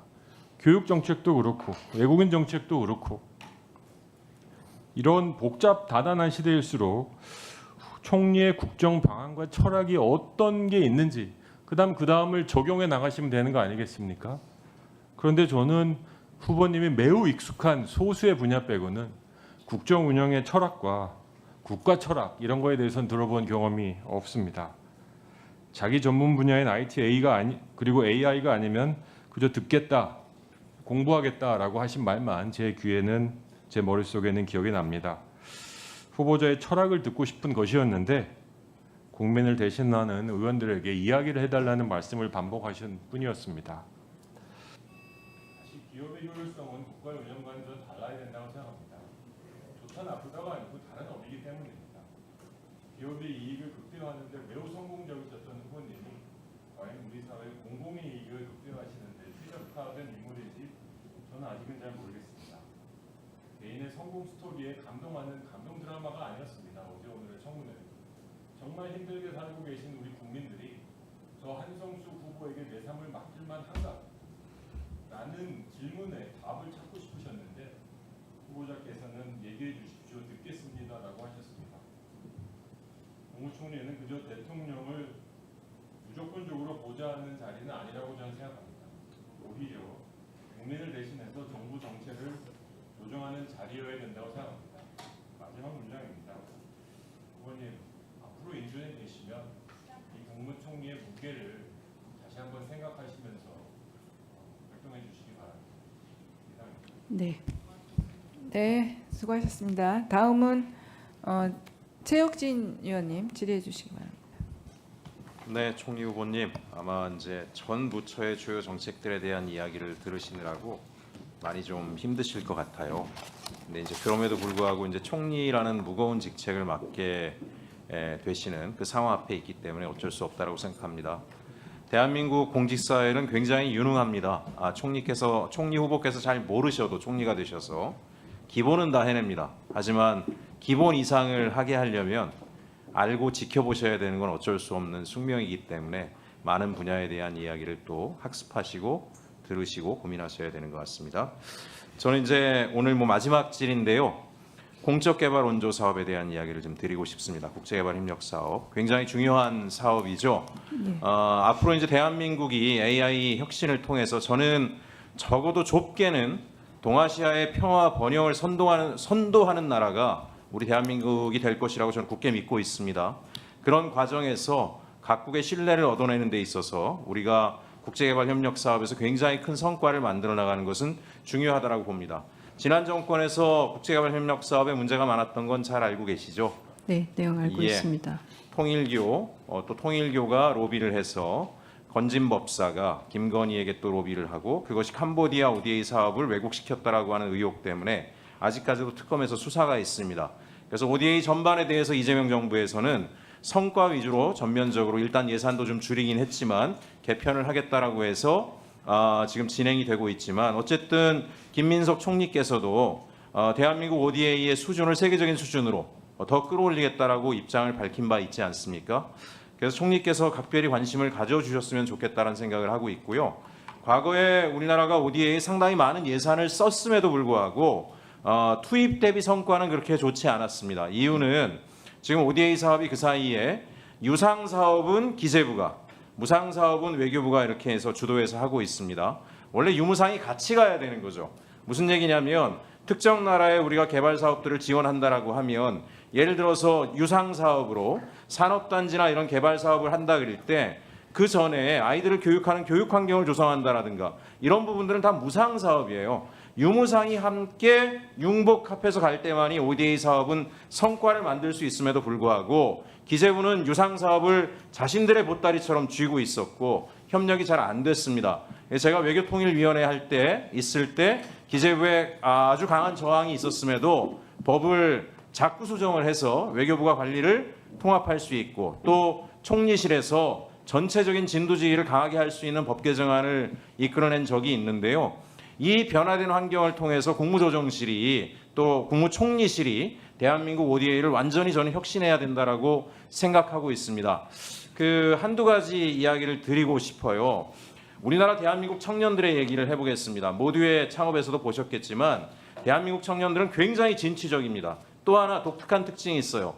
돈 버는 일에만 관심이 있는 게 아니라 다른 사람들에게 선한 영향력을 주는 비즈니스에도 우리나라 청년들이 굉장히 관심이 많습니다. 네. 실제로 일본 자이카는 국제개발협력 사업에 우리보다 훨씬 많은 돈을 씁니다. 근데 실제로 한국 청년들한테 손을 벌리고 있어요. 왜? 일본의 청년들은 국제 구호 활동이나 이런 데 참여하는 사람들이 현격히 줄었대요. 한국 청년들은 너나 없이 기회만 주면 뛰어들어가서 성심을 다해서 그 지역에서 사람들을 보살피고 또 지역을 위한 소셜 비즈니스를 만들어내고 고용을 창출하고 아이들을 교육하고 이런 일들에 뛰어들기 때문에 지금 대한민국 청년들이 일본 자이카 사업에서도 굉장히 중요한 역할들을 해내고 있습니다. 그런 상황에서 이렇게 귀한 자원이 있는 나라가 어디 있습니까? 전 세계에. 그러니까 우리나라 대한민국 ODA를 이번 기회에 기재부에 맡겨놓지 말고 분명히 저항이 있을 겁니다. 외교부가 하겠지만은 총리실이 중심을 딱 잡고 외교부 기재부 전체를 융합해서 제대로 된 ODA 혁신을 이뤄 주셔야 된다라고 꼭 말씀을 드리고 싶고요. 또 한 가지 한일 관계에도 저는 새로운 변화를 만들 수 있다라고 생각을 하게 됐습니다. 우리가 한일의 역사 관계라고 하는 것은 원칙을 가지고 시간을 두고 해결을 해나가야 되겠지만 이런 국제개발협력 사업 같은 경우에는 이번 기회에 총리실이 나서셔가지고 자이카, 코이카를 통해서 청년들의 교류 협력도 만들 수 있겠구나. 대한민국 청년들이 이렇게 한다라면. 그래서 이런 아시아 지역에 또 아프리카 지역에 지역을 개발하는 사업에 우리나라 청년들이 일본의 청년들과 함께하고 그 과정에서 한일 관계의 새로운 관계를 만들어 나간다라면 저는 한일 관계에도 변화를 만들어 볼 수 있겠다는 생각을 하게 됐습니다. 그래서 힘든 일이긴 하지만 관심을 가져주시고요. 시간이 다 됐지만 이제 마지막 질이니까 이 말씀을 꼭 또 하나 드리고 싶어요. 민간에서 오셨잖아요. 총리가 되신다면 정부가 어쨌든지 간에 유능한 정부가 되고 또 우리나라 기업들이 전 세계를 선도해도 그것만으로 대한민국 문제를 저는 해결할 수 없다라고 생각합니다. 한국 사회에서는 두 가지가 더 있어야 된다. 정부는 유능하게 해서 사회적 약자도 드높여야 되겠지만 이미 충분히 가진 사람들이 사회를 위해서 봉사할 수 있는 기회, 기업의 사회적 책임 활동들이 확대되는 것, 그런 따뜻한 자본주의를 만들어낼 수 있도록 민간을 자극하는 역할도 민간에서 오셨으니까 총리께서 하셨으면 좋겠습니다. 또 하나 우리 시민들이 서로 돕고 협력하는 그런 문화를 촉진하는 것도 굉장히 중요한 과제라고 생각합니다. 정부의 유능뿐만이 아니라 우리 사회에서 충분히 가진 사람들이 사회를 위해서 일하게 하는 것, 그리고 시민들이 서로 도우며 살아가는 그런 국가 공동체를 만들어내는 것, 여기도 민간에서 오셨으니까 큰 관심으로 역할을 해주십사 부탁을 드립니다. 이상입니다. 고생하셨습니다. 네, ODA 관련해서는 내용들 보면서 사실 우리나라가 그동안 굉장히 해외에 원조를 받던 나라에서 이제는 굉장히 많은 부분 해외를 돕고 있는 나라로 바뀌었습니다. 그리고 각 나라별로 여러 가지 사업들을 좀 하고 있는데요. 지금 말씀 주신 것처럼 좀 사업의 내용들은 좀 한번 다시 들여다볼 부분들도 있고, 뭐 어떤 경우는 빈곤 퇴치도 있고, 어떤 경우는 기후 테크 관련된 부분들도 있고, 내용들이 굉장히 좀 다양하긴 합니다. 뭐 베트남 같은 경우는 스마트 제조 같은 것들도 하고 있고, 그래서 그런 내용들을 좀 보고 나라별로 어떤 방향들을 가져가는 것이 좋은지, 또 각국 정부하고의 협력 속에서 정해야 되는 부분들도 있어 보이고, 그래서 그 부분들은 한꺼번에 좀 정리할 필요가 있다고 생각이 됩니다. 제가 뭐 인상적으로 봤던 내용 중에 하나는 아프리카에 우리나라의 농업진흥청 쌀기술이 가서 그래서 아프리카의 그 배고픔을 해결하는 이런 부분들의 사업들도 하고 있었습니다. 그래서 이런 부분들을 좀 잘 하면 우리 젊은이들이 갈 수 있는 기회도 생기고 국제적인 교류도 좋아질 거라고 보여서 말씀하신 부분들 잘 보겠습니다. 네, 수고하셨습니다. 다음은 박선원 의원님 질의해 주시기 바랍니다. 네, 인천 부평을 국회의원 박선원입니다. 여러 가지 분야가 있죠. 너무 많고 넓을 수도 있습니다. 국무총리 후보자께서 앞으로 해야 될 일이 분야가 너무 많은데 적어도 안보 분야는 이제 국무조정실장이 매주 목요일 오후에 국가안전보장회 상임위원회 정식 구성원으로서 참석을 하고 있고, 또 국조실 안에 1차장, 2차장이 있어서 안보 분야에 대해서도 총리 후보자께 총리께 잘 보필을 할 것이다 이렇게 봅니다. 안규백 장관 탄핵 뭐 이런 청원이 있다고 하는데 전혀 문제 없습니다. 방첩사를 해체하고 그 대신 방첩본부를 만들어서 수사, 인사 그리고 사람들 뒷조사하고 이런 일 못하게 하고 정말 방첩만 집중하도록 했고요. 6회공 3사관학교를 통합을 해서 1, 2학년은 세 분야 같이 공부를 합니다. 마치 의대의 본과가 예과가 있잖아요. 그래서 3, 4학년 때는 이제 육군, 해군, 공군, 사관학교로 나눠져서 가르치기 때문에 전문성과 함께 나라를 지키는 최고 엘리트로서의 동질성도 같이 키우고 헌법 수호의 관점에서 사관학교의 최고 생도가 나올 수 있도록 그렇게 하는 것이기 때문에 문제 없고 6월 13일 날 포천에서 예비군 훈련 중에 사고가 나서 사망을 했습니다. 제때 제 시간에 군 의료 후송 체계가 작동하지 않아서 119가 8km 떨어져 있는데 119가 먼저 도착한 사건인데요. 이런 사건이 있어서는 안 되지만 늘 사건은 있게 마련이고 이것을 책임 있게 제대로 처리해야 된다는 것은 맞는데 그렇다고 해서 안규백 장관 탄핵 사건은 되지 않는다 이렇게 말씀드릴 수가 있습니다. 아까 그 총리 후보자가 이제 마치 총리는 10종 경기하는 데카스론 하는 그런 선수와 또 똑같지만 일단은 AI 체계에서 우리 경제에 집중적으로 살리는 문제에 집중하면서 천천히 그 업무 영역을 넓혀가는 것도 방법이다. 아마 대통령께서 그런 생각도 하고 계시지 않을까 저는 그렇게 봅니다. 그래서 3종 경기부터 10종 경기까지 가장 우리 대통령이 워낙 일을 잘 하시고 유능하신데 놓치고 또 먼저 치고 나가야 되고 과감하게 도전적으로 혁파해야 될 것을 총리께서 뚫고 나가시면 우리 대한민국이 제도약의 새로운 경지를 열 수 있지 않을까 하는 기대로 지명을 하셨을 거라고 생각을 하기 때문에 전혀 자질이나 이런 데 문제가 없다 그렇게 생각을 합니다. 축구 선수로 말하면 리베로도 필요하지만 그러나 골 잘 넣는 손흥민도 중요하다. 손흥민부터 시작해서 감독이 되시기 바랍니다. 저희 부평에는 그 매우 독특한 우리 전통 문화가 있습니다. 부평구에 동이 20개가 있는데요. 그 20개 동마다 다 풍물 축제, 풍물단이 있어요. 그래가지고 매년 10월 초에 이렇게 풍물 축제를 합니다. 그런데 안타깝게도 도와주는 데가 별로 없어요. 예산도 매우 적습니다. 31년째 오래 되거든요. 다음 사진도 계속 보여주세요. 아마도 이렇게 부평구라고 하는 데서 동마다 풍물제 축제단을 갖고 있는 데는 하나도 없어. 풍물단은. 근데 뭐가 문제냐? 전수관도 없습니다. 우리가 맨날 그 K컬처 이야기를 많이 하는데 정말 한국 전통 문화의 원류가 바로 이곳 우리 수도권 안에 인천의 부평에 있습니다.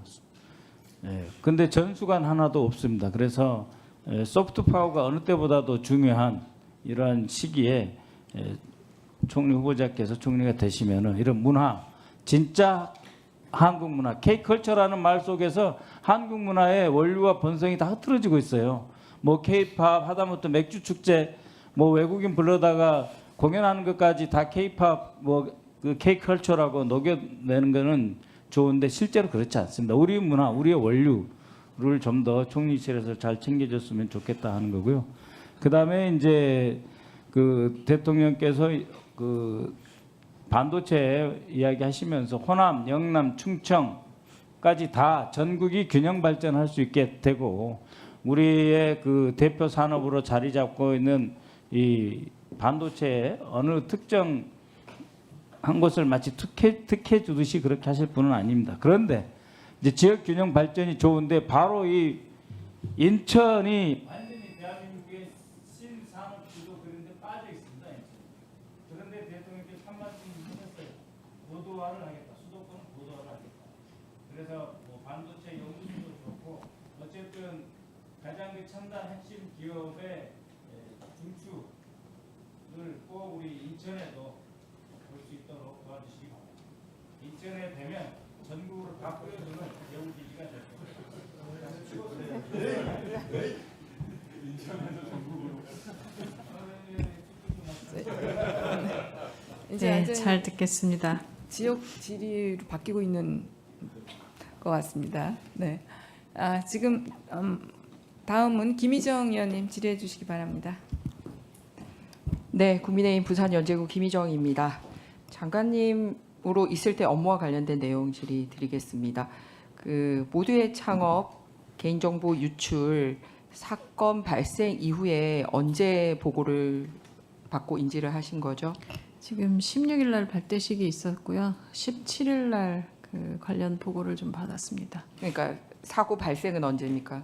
15일 날 오후에 관련된 내용들이 게시판에 그러면은 올라왔다고 그게 알고 정상적으로 그 보고 체계가 작동을 한 것입니까? 아닙니까? 그 내용들을 빠르게 좀 수습한다고 해서 얘기를 들었고 16일은 발대식 아니요, 때문에 제가 궁금한 거는 좀 수습책을 얘기하는 게 예, 아니라 좀 늦었다고 사고로부터 장관님에게 보고되는 그 시스템이 중소기업 벤처부 안에 살아 있고 그게 정상적으로 작동한 건지에 대한 질문을 하고 있는 것입니다. 네, 좀 늦어졌습니다. 그러면은 왜 그 어디서 문제가 발생했고 그러면 그 체계는 혹시 총리로 가셔서 다음 장관이 오더라도 잘 돌아갈 수 있게 시스템을 마련해 두셨습니까? 지금 현재까지 뭐 지금 말씀하신 부분들 문제 지금 다 파악하고 고쳐야 될 부분들 찾고 있고 그리고 더 신속하게 가도록 지금 내용들 파악하고 있습니다. 고쳐가는 방안 정리하고 지금 두 있습니다. 가지를 섞어서 말씀하시는데요. 네. 그 피해를 입으신 분들에게 어떻게 보상하고 어떤 사고가 있는지를 파악하고 있는 부분하고 제가 질의를 드린 거는 정부 행정부처 내에서 15일 날 사고가 있었고 이틀 뒤에 보고가 된 것도 상당히 문제지만 바로 그 사이에 발대식이 있었기 때문에 발대식 준비를 앞두고는 반드시 그 관계 부처 실무진들이 와서 장관에게 다음 날 있을 행사에 대한 종합적인 브리핑을 했을 것입니다. 그렇죠? 아닙니까? 전혀 브리핑 안 받고 행사 가셨습니까? 아닙니다. 브리핑 그 받으셨죠? 16일 날 내용들 받았습니다. 그렇죠. 네. 그런데 그 보고를 받으면서 가장 큰 사고가 있었다라는 보고가 빠졌단 말이에요. 이 부분에 대해서 조치를 부처 내에서 뭘 했는지가 궁금하다라는 겁니다. 그리고 그거를 바로잡을 조치도 다 취해 두셨는지 여기에 대해 답변해 주시기 바랍니다. 지금 현재는 내용들을 수정하고 그리고 수습하는 것이 훨씬 더 전 중요하다고 생각합니다. 플랫폼사에서 일할 때도 이런 사고들이 있었고 이럴 그 동시에 때는 이루어질 수 있는 내용은 아닙니까? 제가 네. 두 가지 나눠서 말씀드렸습니다. 예, 왜냐하면 일하고 있는 직원들에게 지금 상태에서 어떤 문제가 있으니 그것들을 제재를 하거나 이런 일들보다는 먼저 수습하는 것이 먼저입니다. 그래서 순서를 저는 그게 네. 따로 일어나는 일은 아니라고 생각하거든요. 그러니까 왜 보고가 빠졌는지, 나한테도 왜 보고가 안 됐는지, 숨기려고 했는지, 자기들끼리 해결하려고 했는지 정도는 궁금할 것 같거든요. 그 더군다나 이런 AI라든지 어쨌든 그 IT 관련 전문 업체에서 일을 하신 분이기 때문에 전혀 왜 내부 시스템에서 왜 무너진 거에 대한 거는 챙겨보지 않고 그냥 사고 수습에만 했다. 이게 듀얼로 일을 진행 안 했다라는 답이 저는 좀 납득하기가 힘듭니다. 의원님 제가 IT 플랫폼 업체에서 일하는 방식은 실제로 에러가 나면 문제를 해결하는 데 더 집중하고요. 그리고 관련돼서 문제가 풀어지면 그 뒤에 어떤 부분에 문제가 있었는지를 파악을 합니다. 이해했습니다. 그렇기 때문에 그러면은 네. 이 개인정보 유출 관련된 사고가 마무리되기 전에는 중소기업 벤처부에는 여전히 이 시스템에 대한 그 개선 안 되는 거네요. 답변하신 대로라면. 시스템이라는 것이 보고의 절차와 관련된 부분이라면 그 두 가지는 당연히 보고 절차도 있고 그리고 내용도 진행하지만 보고 절차가 이번에는 개선을 하실 의향은 없으십니까? 개선하고 네, 저는 있고요. 두 가지를 개선해야 나눠서 합니다. 네. 질의 답변 중에 제가 질의 드리는 부분에 대해서는 전혀 짚어지지 않았기 때문에 말씀을 드리고요. 예. 특히 행사 큰 가장 출범식을 앞두고 전체 브리핑을 담당 공무원들이 하러 왔음에도 불구하고 완전 가린 거잖아요, 보고서를. 지금- 그런 식으로 눈 가리고 해도 될 정도의 장관의 위치에서 일을 한 건지 이 사건에서만 벌어진 건지 제가 그 자리에 있었으면 굉장히 궁금했을 것 같아요. 그리고 이거를 다시 다 해결할 때까지 내가 이 장관 자리 내려놓겠다가 아니라 지금 딴 자리 옮기려고 하는 거잖아요. 그러면은 수습에 대해서 한 가지에 대해서는 지시를 했지만 한 가지에 대해서는 이거 끝날 때까지는 아니야라는 태도를 가지고 있으면 고치지지 않습니다. 그래서 저는 두 가지 트랙이 다 필요하다라는 의견을 말씀드린 겁니다. 네. 그 발대식 하는 행사가 좀 커서 발대식 관련된 내용을 지금 보고하는 자리와 15 그 그 유사한 발대식에 시간이었는데요. 오신 분들이 피해 당사자들이잖아요. 다른 게 내용들- 아니라. 그래서 그들에게 어떤 조치를 할지도 발대 시간에 포함됐어야지 정상이 아닌가라는 게 제 생각입니다. 그러니까 이상입니다. 네, 말씀드리면 15일 오후에는 제보가 들어왔었고 그 제보를 급하게 15일 오후에 개발업체들이 고치고 있는 중이었고요. 그날 15일 오후에 제가 발대식 관련된 내용을 들을 때는 그 상황에 대한 정확한 파악은 되지 않은 상황이었습니다. 그렇기 때문에 발대식 관련된 내용들이 있었고 16일 날 발대식 할 때만 해도 명확하게 그 내용들이 크게 일어난 사항들은 아니어서 발대식에 오신 굉장히 많은 부분들도 전국에서 발대식이 진행됐는데 그것에 대한 말씀이나 문제제기들이 있는 상황은 아니었습니다. 그래서 그 이후에 보도를 통해 알게 되신 분들도 있고 그래서요. 그 부분에 제가 이게 뭐 절차가 잘 됐다 이런 부분이 아니라 그냥 상황을 설명드리고 고쳐야 될 부분들은 말씀 주신 것처럼 이렇게 에러가 긴급 났을 때 어떻게 보고 체계를 갖춰야 되는지도 바꾸고 그리고 지금 말씀 주신 개선 부분들은 뭐 별도의 방안들로 계속 만들고 있습니다. 의원님 지적 주신 두 가지 모두 다 잘 개선하는 데 집중할 생각입니다.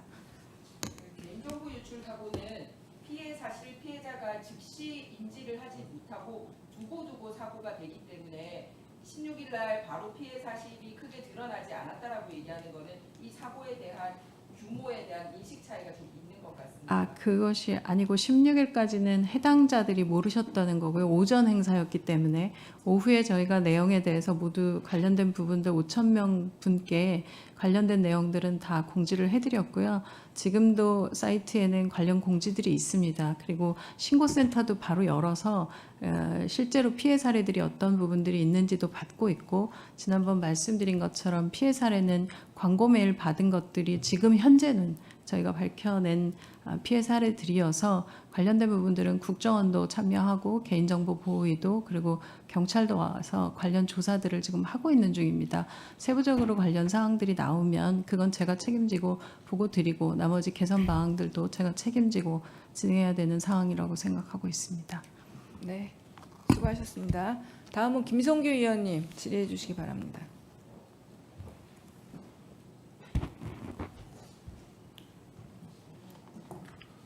예, 한성숙 국무총리 후보님 고생하셨습니다. 그 총리 자질의 본질적 문제를 종합적으로 질의를 하겠습니다. 물론 질의 답변 중에 장점도 아주 많았습니다. 그러나 또 문제점을 좀 제기하는데 성실한 답변을 좀 부탁을 드립니다. 오늘 이 청문회에서 제기된 질의들을 종합해 보면 후보자에 대한 우려는 단순히 개인적 재산 관리의 문제가 아닙니다. 핵심은 다음 세 가지입니다. 정책 철학의 일관성 문제입니다. 이 정부가 내세우는 부동산 개혁, 또 조세 형평, 실수요자 보호의 정책 기조를 총리 후보자 본인이 실생활에서 구현하고 있는지 아니면 그 기조의 수혜자 반대편에 서 있는지가 드러났습니다. 그리고 둘째, 정책 조정 역량의 문제입니다. 국무총리는 경제, 복지, 농업, 청년, 안보 외교 등 국정 전반을 부처간 여야 간 조율을 통해서 통합적으로 이끌어야 합니다. IT 플랫폼 단일 분야의 경험으로 이 역할을 감당할 수 있는지 솔직히 의문이 해소되지 않았습니다. 셋째, 국민에 대한 신뢰 문제입니다. 대출 규제로 내 집 마련을 포기한 청년, 전세 시장 붕괴로 고시원으로 내몰린 서민, 플랫폼 수수에 짓눌린 자영업자들에게 후보자가 어떤 메시지를 줄 수 있는지 이 청문회는 그 답을 요구했던 겁니다. 후보자에게 마지막으로 묻습니다. 오늘 이 자리에서 국민이 납득할 수준의 답변을 하지 못한다면 그것은 단순히 후보자 개인의 문제가 아니라 이재명 정부 국정 운영 전반에 대한 신뢰의 문제입니다. 후보자는 지금 이 순간 국민 앞에서 무엇을 약속할 수 있습니까? 이상으로 질의를 마칩니다. 후보자의 명확하고 성실한 답변을 간단히 요청합니다. 고생하셨습니다. 네, 그 지적 주신 부분들에 대해서 부동산 관련된 부분은 제가 공직에 오기 전에 있던 부분들에 대해서는 뭐 눈높이에 맞지 않은 부분들 사과드리고요. 제가 관련해서 지금 이번 정부의 정책에 맞는 부분들로 제가 가진 부분들도 다 조정하고 있고 앞으로도 부족한 부분들은 계속 조정해 가겠습니다. 개인적인 재산 부분들이긴 하지만 말씀 주신 것처럼 공적인 위치에 있기 때문에 제가 관련해서 수정해야 될 부분들이 있는 부분들은 다 수정해야 된다고 생각하고 있고 그 관점에서 지금까지 해왔습니다. 두 번째 지적 주신 공적인 위치에서의 플랫폼 관련된 부분에 대해서는 계속 말씀드렸던 것처럼 불법적이고 그리고 플랫폼이 독점적 위치를 통해서 파트너들이나 사회적 지금 소상공인들에게 관련된 문제들이 있다면 저는 그 부분을 강력하게 정부 입장에서 제재를 가하고 그리고 그 부분을 통제해 가야 된다고 생각합니다. 이 부분은 온라인 플랫폼법 이든 뭐 어떤 형태든 간에 중기부가 가지고 있던 중기부 시절에도 사실 상생협력법 관련된 부분에 수정 사항들을 넣고 했습니다. 왜냐하면 플랫폼 안에 들어가 있는 소상공인들의 숫자가 너무 많아지고 있고 이제 그들이 지금 뭐 말씀 주신 것처럼 계속해서 필수적으로 혹은 매이지 않으면 살 수 없는 상황에 있는 경우들도 있기 때문에 플랫폼 업체들도 책임감 있게 변경해야 될 부분들은 변경해야 된다고 생각합니다. 그리고 조율과 조정에 관련된 부분들에 대해서는 제가 뭐 여러 가지 여러 부처에 대해서 다 아는 것들은 아닌 건 분명합니다. 근데 지금까지 제가 일을 해오면서 이걸 뭐 성공이라고 말씀하시기도 하지만 한편으로는 굉장히 많은 시간 빠르게 학습하고 또 어떤 부분들이 가장 제가 일하고 있는 그리고 제가 주로 사용자라고 불렀던 분들에게 어떤 것이 가장 좋은 것인지에 집중해서 일해왔기 때문에 지금의 결과들이 있다고 생각합니다. 저는 그래서 뭐 제가 일해왔던 방식으로 다시 한번 해석한다면 대한민국을 하나의 큰 플랫폼으로 보고 제가 지금까지 사용자들이 제기했던 문제들을 해소하고 개선하고 바꿔가면서 플랫폼 사업을 이끌었던 것처럼 대한민국이 하나의 큰 공통의 플랫폼이라 보고 여기서 제기되는 문제들을 어떻게 해결하고 바꿔갈 것인지에 대해서 집중해서 결과를 내는데 집중하겠습니다. 의원님들이 오늘 주신 말씀들도 제가 새겨 듣고 바꿔야 될 부분들이 있다고 잘 배웠습니다. 네, 수고하셨습니다. 다음은 박균택 의원님 질의해 주시기 바랍니다. 광역철도망 관련된 말씀을 좀 드리고자 합니다. 네. 작년 12월에 전북, 전남, 광주 의원들 모두가 연명으로 기자회견을 했습니다. 그 내용은 서해선 철도를 연장하는 것 그리고 광주 산업선을 신설하는 것 두 가지 내용이 포함되어 있습니다. 지금 서해선 철도가 있습니다. 전북, 경기도 고양에서부터 충남 홍성을 거쳐서 전북 익산까지 고속철로 있는 철도 계획이 지금 추진이 되고 있습니다. 그런데 익산에서 멈출 것이 아니고 전북의 새만금 산업단지가 들어설 거니까요. 그리고 전남 무안까지 이걸 연결해서 서해 철도를 연장하자는 것입니다. 이것은 한반도를 U자로 연결하는 그런 의미가 있고 또 어떤 수도권과 충남, 호남 전체를 잇는 어떤 경제 인프라를 단단하게 하는 효과가 있을 것입니다.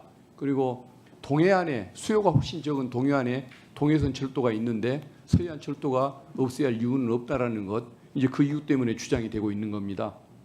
그리고 광주 산업선 신설 이 부분은 광주의 관문인 광주 송정역 그리고 다수의 산업단지가 들어서 있는 광주의 서부 지역 그리고 이것을 미래차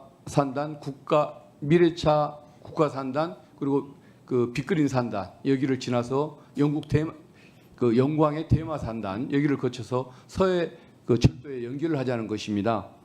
이 부분은 이제 광역 철도망을 통해서 지역 경제를 좀 더 활력을 돕고자 하는 그런 의도가 있는 것입니다. 그리고 이게 대구에 있는 산업선 이것을 그대로 여기에 적용한 것입니다. 그래서 이게 꼭 필요한 사업들이기 때문에 이것에 대한 관심을 좀 가져주시면 좋겠습니다.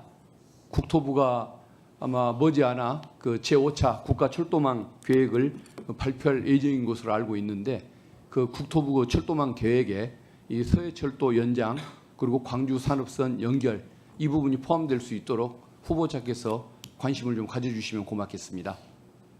네, 살펴보겠습니다. 예, 이상입니다. 네, 수고하셨습니다. 다음은 유영아 의원님 질의해 주시기 바랍니다. 아마 마지막 질의가 될 것 같습니다. 질의라기보다는 아마 후보자께서 취임을 하시면 맞닥뜨릴 문제 같아서 제가 환기를 좀 시켜드리겠습니다. 아마 전시작전 통제권을 이제 들어보셨을 겁니다. 네. 국방부 장관은 내년에 이제 전시작전 전환권의 조기 전환을 주장하고 있고요.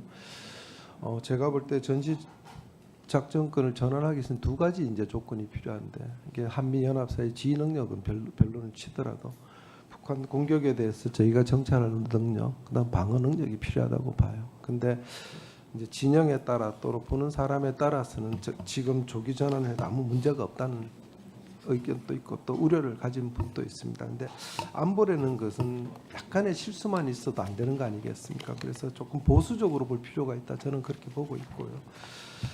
그래서 저는 이 전시작전권이라는 것은 국민의 생명을 보호하는 문제랑 직결되어 있기 때문에 어떤 정부의 임기 내 전환이 그게 목표가 돼서는 안 된다.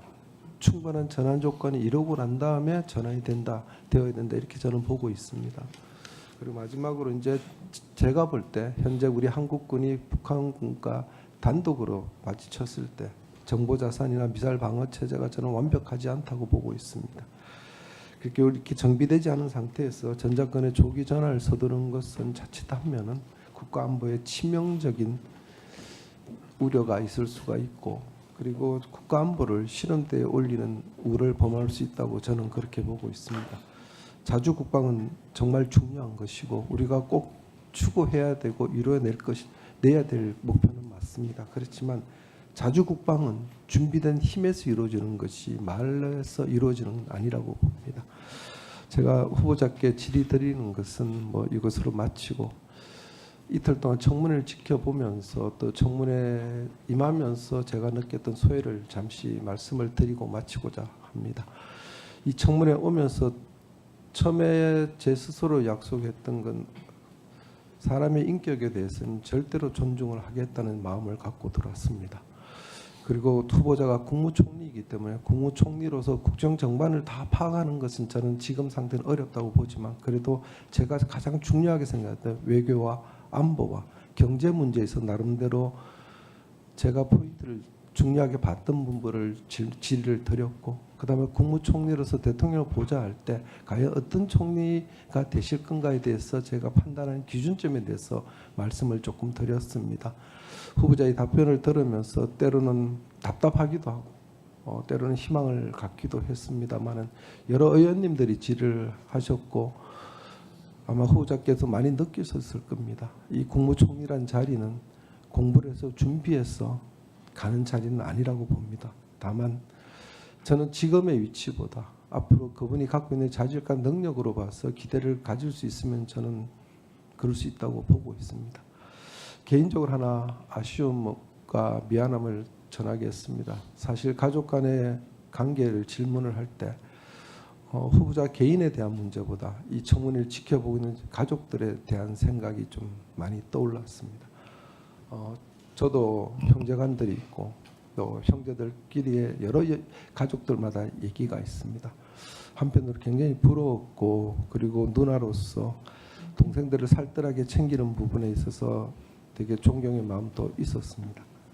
그래서 개인의 그런 관계를 파헤치는 게 청문회에서 할 수밖에 없었지만 저 역시도 불편함도 드렸고 거북한 질문도 드렸지만 그렇게 편한 마음으로 질문을 드렸던 것은 아니라는 것을 말씀드리겠습니다. 앞으로 취임하시면은 아마 국정정반에 많은 현안이 산적되어 있을 것입니다. 본인이 갖고 있는 모든 능력을 동원하셔서 대통령을 잘 보좌하셔서 좋은 나라를 만드는데 혼신의 힘을 다해 주시길 부탁드리겠습니다. 자, 건강 잘 챙기시고 고생하셨습니다. 마치겠습니다. 네, 위원님 말씀 들으면서 내내 이틀 동안 위원님 지적하시고 또 말씀 주실 때마다 제가 놓치고 부족하고 그냥 굉장히 개인적인 일이라고 생각했던 부분들에 대해서 부족함 많이 느꼈습니다. 그리고 말씀 주신 것처럼 제가 어떤 부분이 부족하고 어떤 부분을 더 보완해야 되는지에 대해서도 굉장히 많이 좋은 시간이었습니다. 그래서 주신 말씀에 대해서 굉장히 잘 듣고 그리고 지적해 주신 부분들은 제가 바르게 수정할 수 있는 부분들은 빠르게 수정할 생각입니다. 네, 수고하시는 마지막으로 강승규 간사님 질의하시겠습니다. 예, 이틀간 수고하셨습니다. 청문회 과정에서 후보자의 국무총리로서 자질, 능력, 비전에 대해서 나름대로 검증해보고자 노력했습니다. 자질 부분에 대한 저희 청문 결과입니다. 그동안 검색 서비스에 열정을 바치셨고 최대 언론 유통 플랫폼에서 대표 이사를 역임했습니다. 중기부 장관으로서 1년여간 일해왔습니다. 비즈니스 마인드와 공적 마인드를 가지고 있을 것으로 기대했습니다. 열심히 일해온 흔적도 발견할 수 있었습니다. 그러나 종로 및 양평 건축물의 불법 건축 부분에 대해서 중기부 장관 인천 과정에서 즉각 시정하겠다고 약속했지만 국무총리 후보자로서 지명된 이후에야 시정 조치에 나섰습니다. 가족 간의 거래, 증여세 납부 등에서도 공적 마인드가 부족해 보입니다. 이는 국정 운영 최고 조정자로서의 총리 후보자에 대한 신뢰감, 준법성을 크게 의심할 수밖에 없는 대목입니다. 후보자에 대한 능력 검증 부분입니다. 민간 부분에서 포털 서비스의 최고 책임자로서 또 95%의 시장 지배력을 가진 언론 플랫폼 업체의 서비스를 총괄해 왔습니다. 능력을 평가할 만한 부분입니다.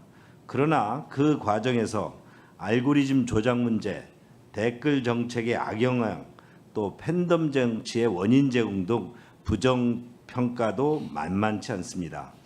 뉴스타파의 CP 입점 과정에서는 뉴스제휴평가위원회의 기준을 변경하고 관련 없는 전문지 분야에 특혜를 주어서 입점시킨 것은 매우 비판받아 마땅합니다.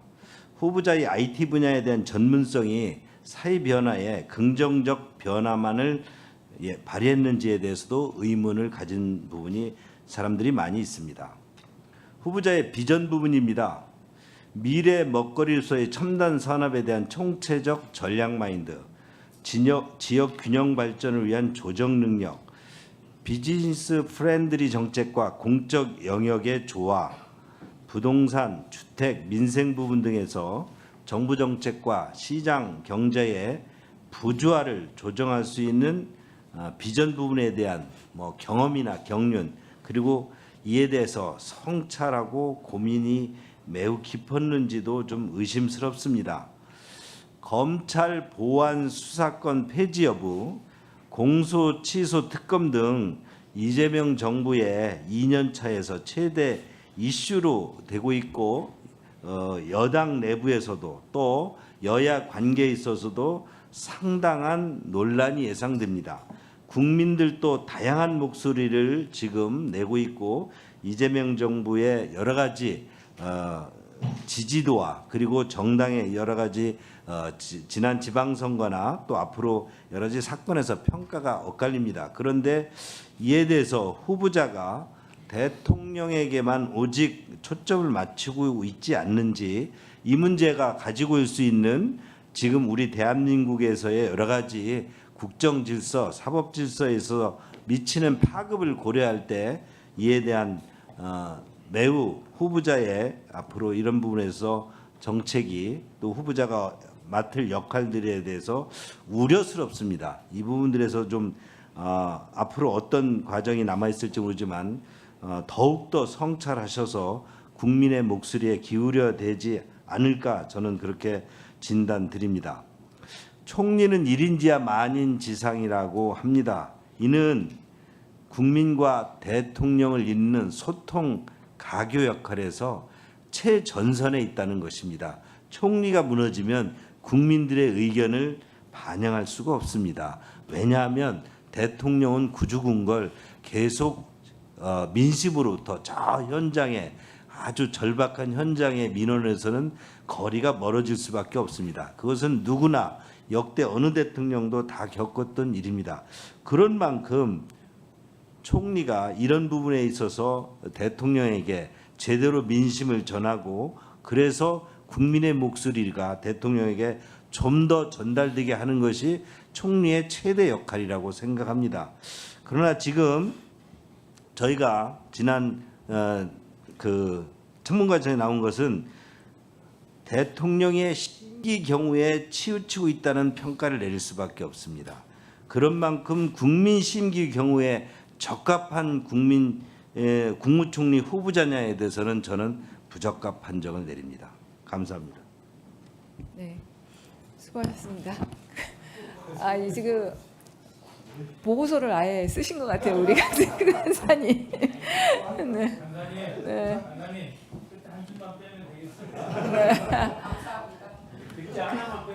지금 끊어지지 않게 추가로 2분을 더 드리려고 준비를 하고 있었는데, 네, 5분 내에 다 끝내주셨습니다. 네. 이상으로 한성숙 국무총리 후보자에 대한 질의와 답변을 마치겠습니다. 오늘 회의 중 김희정 위원님께서 서면 질의를 해주셨습니다. 후보자께서는 답변서를 충실히 작성하셔서 위원 전원에게 배부해 주시기 바랍니다. 서면 질의와 답변 내용은 모두 회의록에 게재하도록 하겠습니다. 우리 위원회는 어제와 오늘 양일간 국무총리 후보자에 대한 청문회를 실시하였습니다. 답변을 하시느라 수고하신 한성숙 국무총리 후보자께 마무리 발언을 할 기회를 드리도록 하겠습니다. 한성숙 후보자께서는 발언대로 나오셔서 마무리 발언해 주시기 바랍니다.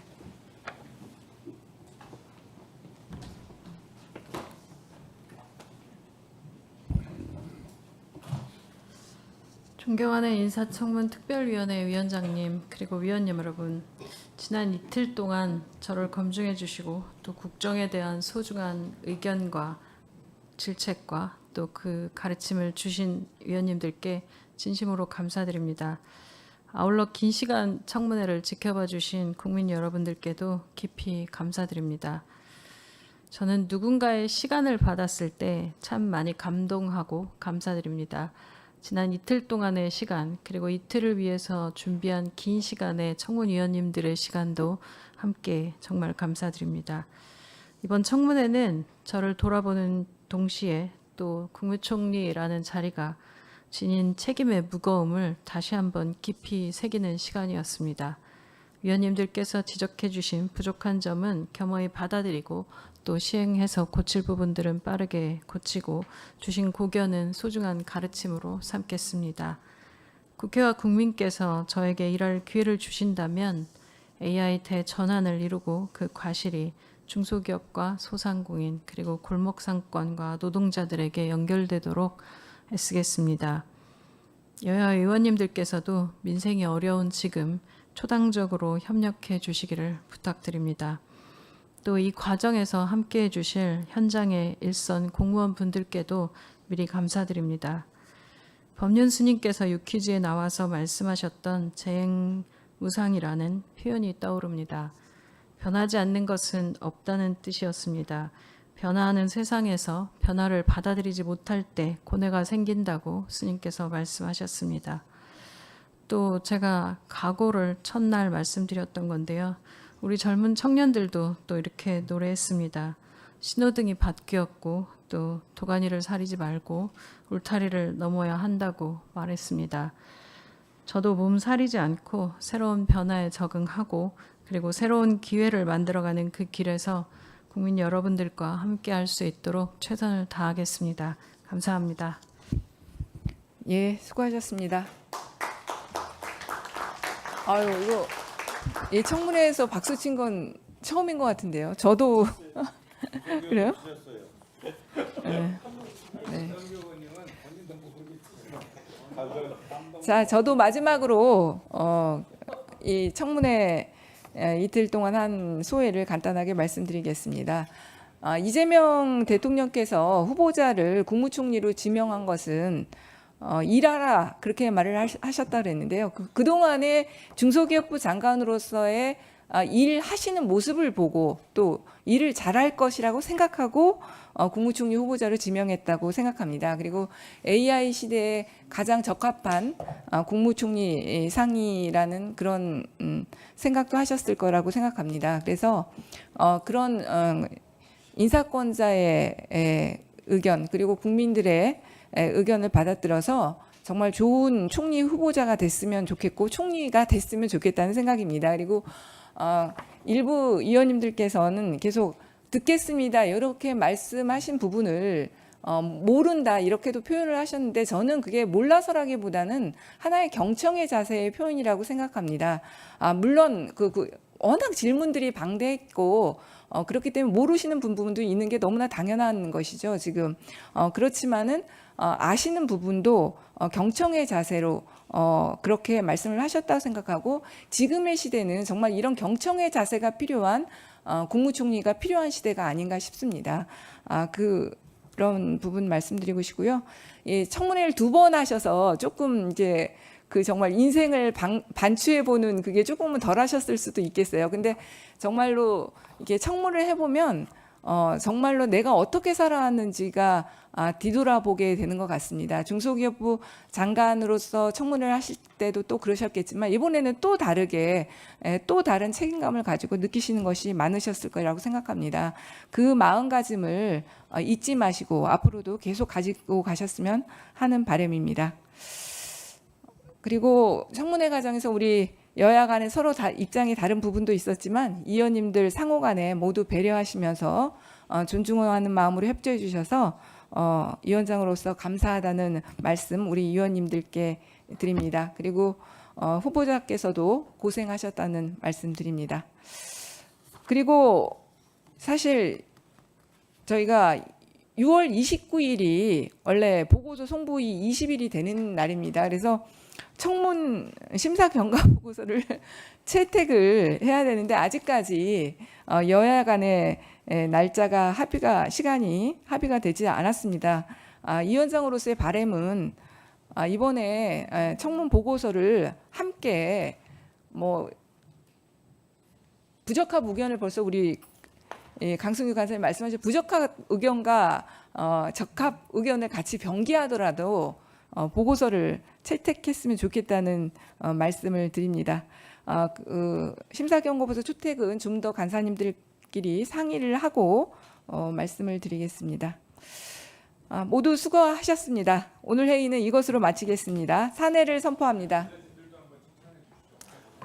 네, 보좌진들과요. 이게 실무 이 시나리오에 안 써놔가지고 제가 순간적으로 했습니다. 우리 보좌진들 그리고 행정실과 배석한 모든 분들 함께 수고하셨다는 말씀 드립니다. 감사합니다. 네, 사내를 선포하겠습니다.